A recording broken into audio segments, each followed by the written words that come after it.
Prince Caspian follows on from The Lion, Witch and the Wardrobe. It's a few hundred years later and a lot has happened. We were allowed to create a level that bridges Lion, Witch and the Wardrobe and Prince Caspian.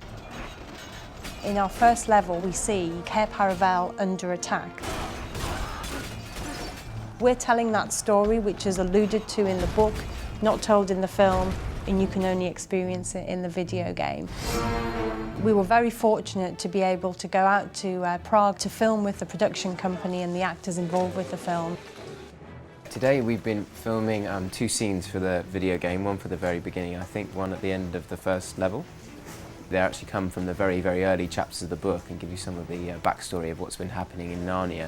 Why do you think your uncle and his men fear of the woods to this very day? Ghosts. We were very excited about it, and it looks great in the game.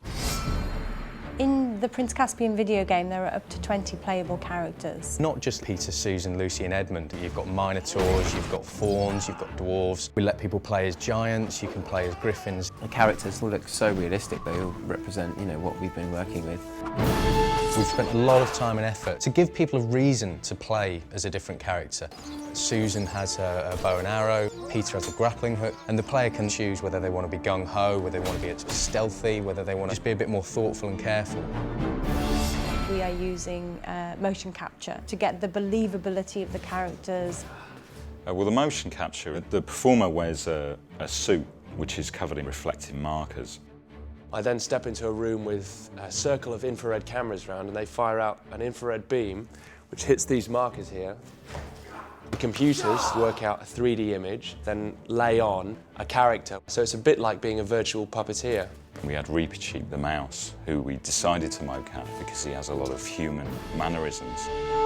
That actually turned out very well. It's always important to look at other animals. For instance, with a fawn, you know, you can look at goats and the way they move, and they're very afraid because they're prey, basically.